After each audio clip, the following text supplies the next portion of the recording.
তুই কি আমাকে হাসরের ময়দানে আল্লাহর আদালতে বিচারের কাঠগড়ায় দাঁড় করাইতে চাস? বলে কেন? বলে হাসরের ময়দানে যেই দিন আমি উঠব, আল্লাহ তাআলা আমাকে ডাক দিয়া যদি বলে, ওমর, এ ওমর, আমি তোমাকে ক্ষমতা দিয়েছিলাম, রাজত্ব দিয়েছিলাম, বাদশাহী দিয়েছিলাম, তুমি ক্ষমতা রাজত্ব পাওয়ার পরে তুমি মানুষের প্রতি ইনসাফ করো নাই, তুমি তোমার গোলামের প্রতি, কর্মচারীর প্রতি ইনসাফ করো নাই। আমি ওমর সেই দিন হাসরের ময়দানে আল্লাহর আদালতে কোনো জবাব দিতে পারবো? কোনো জবাব দিতে পারবো না। তুই উটের পিঠে বস। এবার হযরত ওমর তার গোলামকে উটের পিঠে বসায়া নিজেই উটের লাগাম টেনে টেনে এবার জেরুজালেমে প্রবেশ করতেছেন। জেরুজালেমের খ্রিস্টানরা হযরত ওমরকে অভ্যর্থনা দিচ্ছেন, আর জেরুজালেমের খ্রিস্টান জনগণরা ডাক দিয়া বলে মুসলমানদেরকে, কে তোমাদের খলিফা?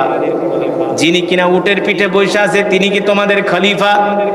মুসলমান সৈন্যরা বলে, না না না, উটের পিঠে যিনি বসে আছেন তিনি আমাদের খলিফা না, তিনি হলেন খলিফার গোলাম, আর যিনি উটের লাগাম টানতেছেন তিনি হলো অর্ধজাহানের খলিফা বাদশাহ হযরত ওমর। আল্লাহু আকবার, জোরে বলেন আল্লাহু আকবার।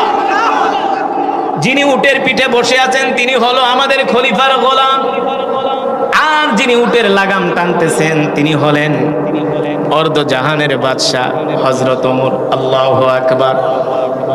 এই কথা শোনার পরে জেরুজালেমের মানুষের চোখ দিয়ে ঝরঝর করে পানি পড়তেছে। জেরুজালেমের মানুষগুলো কান্না করে দিছে। জেরুজালেমের মানুষগুলো বলে, বলো কি তোমাদের খলিফা এত ইনসাফগার? বলে হ্যাঁ, তোমাদের খলিফা একজন সাধারণ গোলামকে উটের পিঠে বসায়া নিজে উটের লাগাম টানতেছে। আল্লাহু আকবার।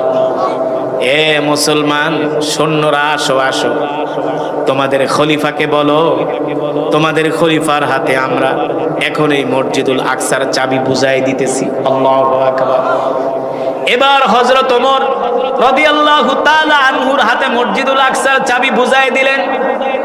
আর জেরুজালেমের খ্রিস্টান ইহুদিরা বললেন, ওমর, আপনি একজন গোলামের প্রতি যেই ইনসাফ দেখাইছেন, যেই সুন্দর আচরণ করছেন, এই দৃশ্য দেখে আমরা বুঝতে পারছি আপনার মতো খলিফা শাসক যদি আমরা পাই আমাদের ভাগ্যের পরিবর্তন হয়ে যাবে, আমাদের জীবন পরিবর্তন হয়ে যাবে।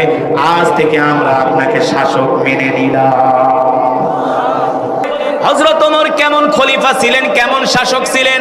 হযরত ওমর যেই দিন খেলাফতের দায়িত্ব নেন, মদিনার মসজিদে দাঁড়ায় বলছিলেন, আমার ওমরের জামানায় আমার খেলাফত